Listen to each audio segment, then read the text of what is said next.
오늘 본문을 통해 우리 인생의 가장 값진 가치가 주 예수 그리스도임을 다시 한번 확인하는 은혜가 있기를 소망합니다.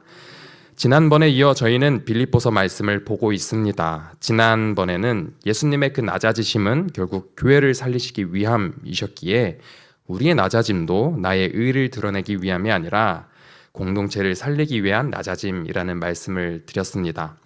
그리고 오늘 본문은 예수님께서 가장 낮은 곳에 처하셨을 때 일어난 일에 대해서 말씀하고 있습니다. 지난 시간에 예수님은 어디까지 낮아지셨는지 저희 함께 빌립보서 2장 7절과 8절을 봉독하겠습니다. 시작.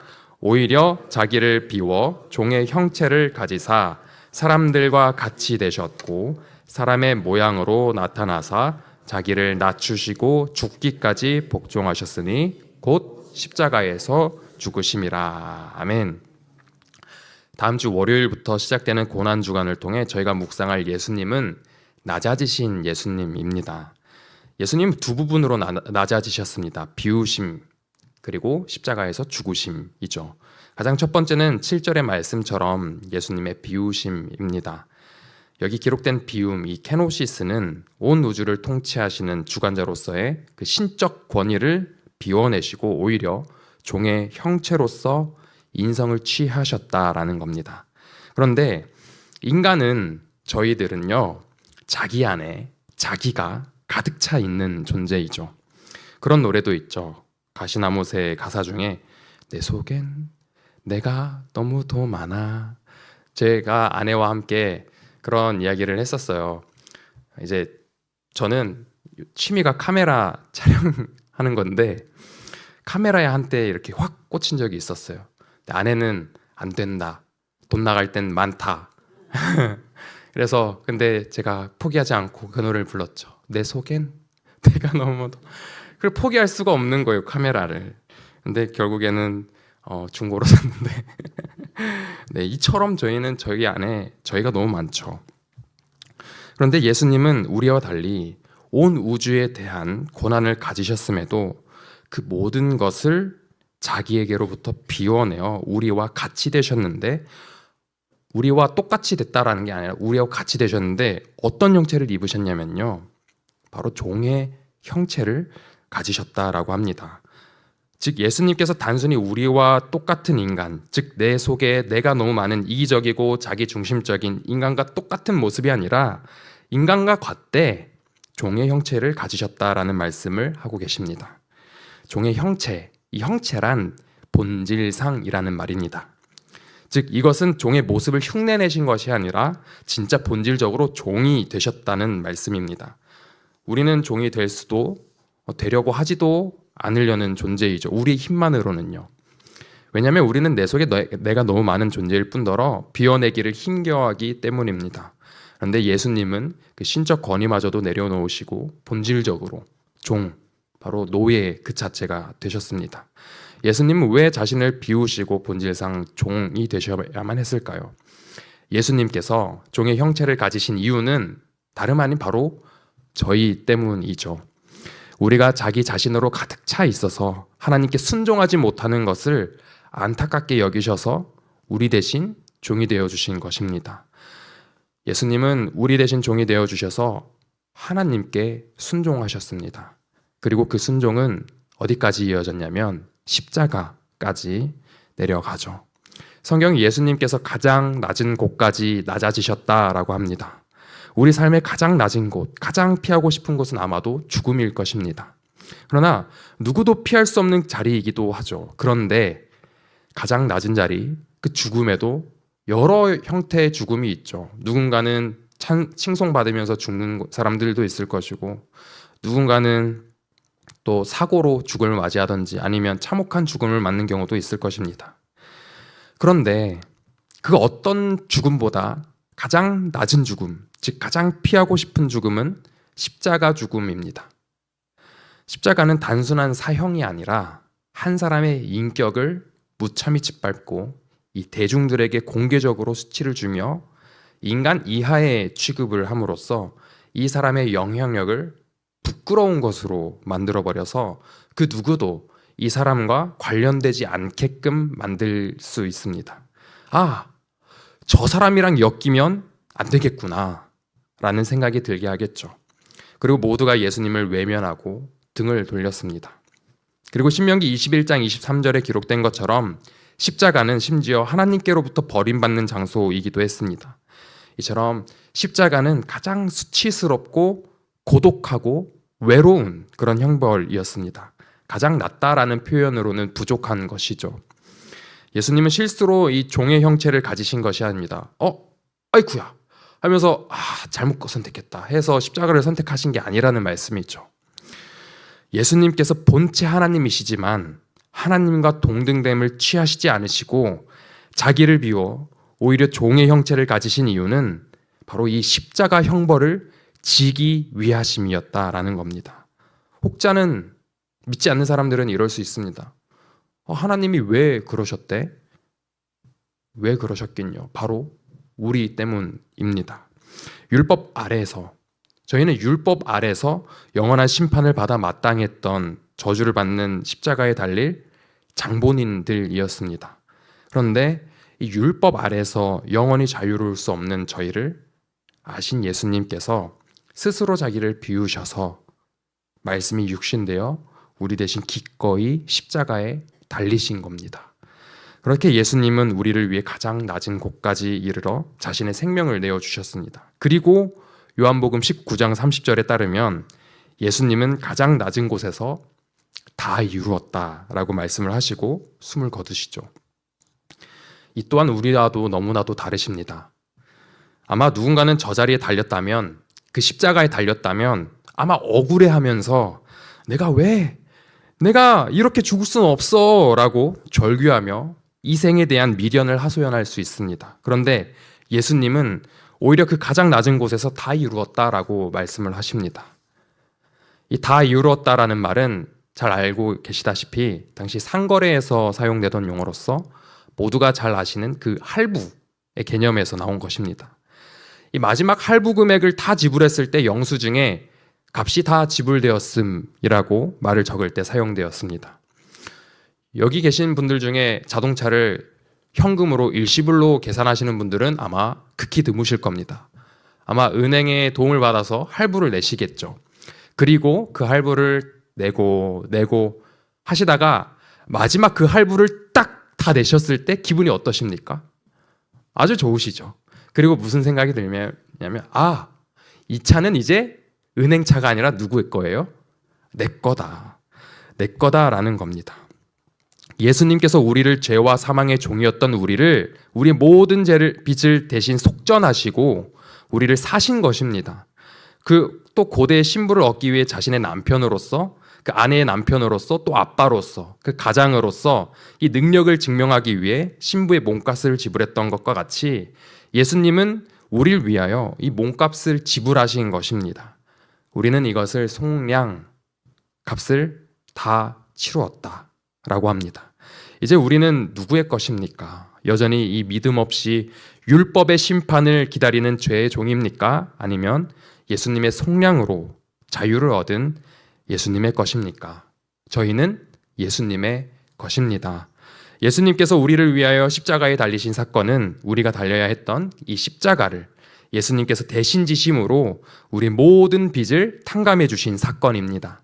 가장 낮은 곳, 이 십자가 형벌까지 가야 우리의 모든 죄가 해결되는 것입니다. 그리고 그곳에서 어떤 일이 일어나냐면요. 빌립보서 2장 9절인데요. 그곳에서 아주 지극히 높아지십니다. 여기서 이 지극히, 휘페르윕소는 정말 지극히 높다라는 것을 의미합니다. 이례적으로 예우하다 혹은 최고로 드높이다 뜻을 가진 이 용어는 평범을 아득히 뛰어넘는 명예나 지위를 부여한다라는 말을 가지고 있습니다. 그러시면서 예수님께 또 이런 이름을 주시죠. 모든 이름 위에 뛰어난 이름을 주십니다. 예수님의 이름이 모든 이름으로부터 영광을 받으시기에 합당한 이름이 된 것입니다. 저희 9절을 함께 봉독하겠습니다. 이러므로 하나님이 그를 지극히 높여 모든 이름 위에 뛰어난 이름을 주사. 아멘. 예수님의 이름이 이 가장 낮은 곳에서 영광으로 피어난 사건입니다. 모든 이름 위에 뛰어난 이름이란 11절에 기록되어 있는데요. 저희 이어서 11절을 함께 봉독하겠습니다. 모든 입으로 예수 그리스도를 주라 시인하여 하나님 아버지께 영광을 돌리게 하셨느니라. 아멘. 모든 이름 위에 뛰어난 이름, 그 이름은 바로 주, 퀴리오스, 주인이라는 뜻입니다. 즉 하나님께서 예수님을 모든 이름 위에 높이시고 모든 존재의 주인으로 세우셨다라는 것입니다. 그래서 성경은 말합니다. 모든 존재의 입이 예수 그리스도를 주라 시인하게 될 것이다. 세상은 말합니다. 예수님이 어디 있어? 예수를 믿을 바엔 나는 나를 믿겠다라고 말하는 사람들도 있습니다. 그래서 성경은 분명하게 말합니다. 그렇게 말하는 사람들까지도 결국은 예수님을 주라 시인하게 될 것이라고요. 우리는 두말할 것 없이 예수님을 우리의 주로 고백하는 사람들입니다. 그런데 질문이 생기죠. 예수님을 믿지 않는 사람들까지도 그분을 주로 시인하게 된다는 것은 무엇을 의미하는가? 그것은 바로 9절의 말씀과 연결되는데요. 하나님께서 예수님을 지극히 높이셨다라고 했었습니다. 이 말은 단순히 높이셨다라는 의미가 아니라 절대적인 최고의 권위와 절대적인 주권을 주셨다라는 의미입니다. 그래서 모든 사람은 결국 누구 앞에 서게 되냐면요. 믿는 자든 믿지 않는 자든 모두 예수 그리스도 앞에 서게 됩니다. 바로 그분이 주이시기 때문이죠. 어떤 사람은 기쁨으로 그분을 주라 고백하게 될 것이고 어떤 사람은 심판 가운데 어쩔 수 없이 두려움에 떨며 주라 인정하게 될 것입니다.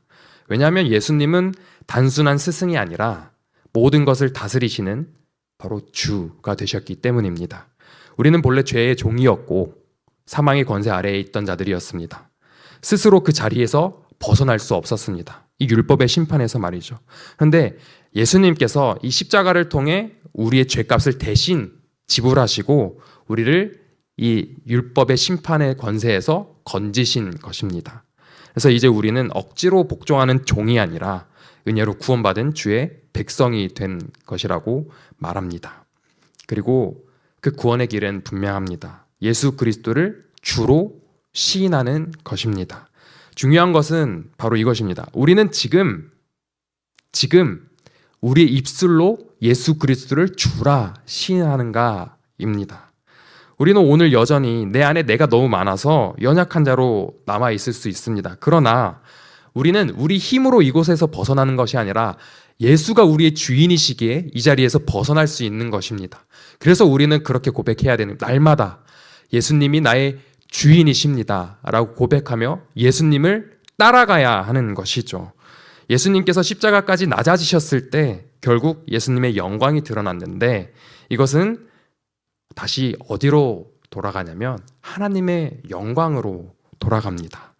예수님께서 주가 되셨다는 고백의 마지막 목적은 모든 사람이 예수 그리스도를 주라고 신하게 될 때 그때 하나님의 영광이 돌려진다라는 것입니다. 하나님께서 계획하신 이 구원이 온전히 이루어졌기 때문입니다. 예수님께서 종의 형체를 입으시고 하나님께 죽기까지 복종하심으로 가장 낮은 십자가에서 하나님의 영광이 드러난 것입니다. 그 영광은 세 가지인데요. 이 십자가에서 무엇이 나타나느냐? 사랑과 공의와 바로 은혜입니다. 하나님은 우리를 사랑하시기에 이 이기적인 우리 대신 우리의 죄를 예수님께 지우셨죠. 또 하나님은 공의로우시기에 죄는 반드시 심판받아야 하는데 그 심판을 우리 대신 예수님께 지우신 것이고 그 십자가에서 하나님의 구원의 계획이 완성되었고 우리에게 은혜가 주어졌는데 다시 말해서 구원의 길이 열렸다는 것입니다. 이것이 우리에게 베푸신 하나님의 은혜입니다. 십자가는 그래서 뭐와 뭐가 만나는 자리냐면요. 사랑과 공의가 동시에 만나는 자리고 이곳에서 은혜가 나오는 것입니다. 오늘날 우리는 무슨 영광을 위해서 살고 있습니까? 내 의를 드러내기 위해 살고 있습니까? 속담엔 그런 말이 있죠. 호랑이는 죽으면 가죽을 남기고 사람은 죽으면 이름을 남긴다. 사람들에게 기억되는 사람이 되기 위해 살고 있습니까? 그러나 바울은 그런 인생은 십자가의 원수라고 말합니다. 저희 빌립보서 3장 18절, 19절 두 절을 함께 봉독하겠습니다. 내가 여러 번 너희에게 말하였거니와 이제도 눈물을 흘리며 말하노니 여러 사람들이 그리스도의 십자가의 원수로 행하느니라.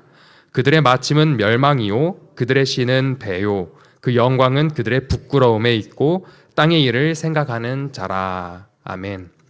자기의 의를 위하여 사는 사람들은 뭘 위해 사냐면요, 결국 자기가 잘 먹고 잘 사는 것에 집중합니다. 세상에서 즐겁게 살고 계신 분들이 계십니다. 세상 속에서 말이죠. 여러 친구들을 두면서 예수님보다 그들과 즐거운 시간을 보내는 이들이 있습니다.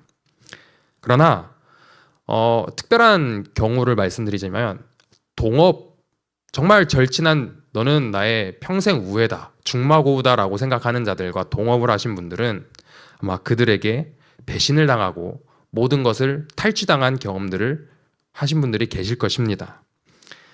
이처럼 사람이 만든 관계는 깨진 기반 위에 있기에 언젠가 깨지기 마련입니다.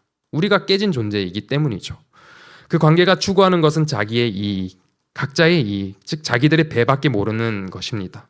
그러나 그들이 배를 불리며 자기의 영광이라고 착각했던 것들, 친구의 것까지도 뺏어가면서 이루려고 했던 그 영광은 결국 뭐냐면 부끄러움, 부정직하고 수치스러운 것이라고 말하고 있습니다. 십자가가 수치스러운 형벌인 줄 알았는데 실은 예수님 없이 내 속에 내가 가득한 삶이 수치스러운 것이었던 것이죠. 이 자들을 십자가의 원수라고 바울이 눈물을 흘리며 말하고 있다라고 기록합니다. 바울은 이런 삶을 살지 말라고 합니다. 대신 전혀 다른 삶을 살라고 말하는데요. 그 말씀을 저희가 함께 읽어보도록 하겠습니다. 빌립보서 3장 7절에서 9절까지 말씀입니다. 그러나 무엇이든지 내게 유익하던 것을 내가 그리스도를 위하여 다 해로 여길 뿐더러 또한 모든 것을 해로 여김은 내 주 그리스도 예수를 아는 지식이 가장 고상하기 때문이라. 내가 그를 위하여 모든 것을 잃어버리고 배설물로 여김은 그리스도를 얻고 그 안에서 발견되려 함이니 내가 가진 의는 율법에서 난 것이 아니오 오직 그리스도를 믿음으로 말미암은 것이니 곧 믿음으로 하나님께로부터 난 의라. 아멘. 이 말씀에서 가장 중요한 표현이 뭘까요? 여러 가지가 있지만 한 번 더 페이지를 넘겨주시면 바로 이 두 문장입니다. 그리스도를 얻고 그 안에서 발견되려 함이라. 이게 무슨 말일까요? 사람들이 바울을 볼 때 저 사람은 대단한 사람이다 라는 것이 아니라 저 사람은 뭔가 달라, 이거죠. 이렇게 보이기를 원했다라는 것입니다. 그리고 결국 그 다름 끝에 그가 드러내고자 했던 것은 바울 자신이었을까요? 누구일까요? 예수 그리스도, 바로 주 예수 그리스도였던 것입니다. 그래서 바울에게 신앙은 무언가를 더 가지려는 것이 아니라 자신을 내려놓고 그리스도 안으로 들어가는 삶이었습니다. 탁권사님이 어디 계시지? 막 찾아봤더니 탁권사님이 어디서 발견될게요? 예수님 안에서 발견되는 겁니다. 또 안권사님이 안 보여서 안권사님 어디 계시지? 찾아봤더니 예수님을 얻기 위해서 예수님 안에 계시려고 노력하는 그 자리에 계셨던 것입니다. 그러면 우리는 지금 어디에서 발견되고 있습니까? 세상입니까? 아니면 예수님 아닐까요? 바울은 그리스도를 전하다가 옥에 갇힌 상황 속에서도 자신의 신앙을 분명하게 고백합니다. 저희 빌립보서 1장 20절과 21절 함께 봉독하겠습니다. 나의 간절한 기대와 소망을 따라 아무 일에든지 부끄러워하지 아니하고 지금도 전과 같이 온전히 담대하여 살든지 죽든지 내 몸에서 그리스도가 존귀하게 되려 하나니 이는 내게 사는 것이 그리스도니 죽는 것도 유익함이라. 아멘. 바울은 말합니다. 지금 감옥에 갇혀 있지만 자신의 삶이 결코 부끄럽지 않다라고 말합니다. 부끄럽지 않다. 왜 그렇습니까? 감옥이 호화롭습니까? 감옥에서 주는 그 배식이 산의 진미입니까? 아닙니다. 그의 삶의 중심에 누가 있기 때문이죠? 그 삶의 중심에 예수님이 있기 때문에 부끄러워하지 않는 것입니다. 비록 그곳이 감옥이더라도요. 그래서 바울은 이렇게 고백합니다. 살든지 죽든지 내 몸에서 누가 존귀하게 되기를 원한다고요? 그리스도를 그리스도가 존귀하게 되기를 원한다라고 말합니다. 내 삶을 통해서 무엇이 드러날 것인가? 그것이 바로 바울이 관심 가졌던 것입니다. 그래서 이어서 말합니다. 이는 내게 사는 것이 그리스도니 죽는 것도 유익함이라. 이 사람은 그냥 죽겠다라고 극단적으로 말하는 것이 아니라요. 내 삶의 이유가 그리스도이기 때문에 지금 내가 죽는 것조차, 이 복음을 위해 죽는 것조차 아깝지 않다라고 말하고 있는 것입니다. 왜냐하면 살아도 그리스도를 위해 드러낼 것이고 죽어도 그리스도께서 드러날 것이기 때문에 그의 삶의 죽음이 아깝지 않다라는 것입니다. 그래서 바울은 어떤 상황, 지금 감옥에 갇혀 있는 그 상황도 두려움의 이유가 되지 않는 것입니다. 그에게는 바로 딱 한 가지 소망, 예수 그리스도 안에 있는 구원, 그 소망이 있었던 것입니다. 그래서 그는 예수 그리스도 한 분만으로 만족하며 그분만이 남는, 내가 사라졌더니 그 자리에 예수 그리스도만 남았더라, 이 결단을 고백하고 있는 것입니다. 저희가 지난 빌립보서 말씀에서 빌립보서 1장 27절, 2장 2절, 3절을 봤었는데요. 바울은 우리에게 가장 낮은 길, 십자가의 길을 제시하고 있는 것입니다. 그 길은 어떤 특별한 것이 아니에요.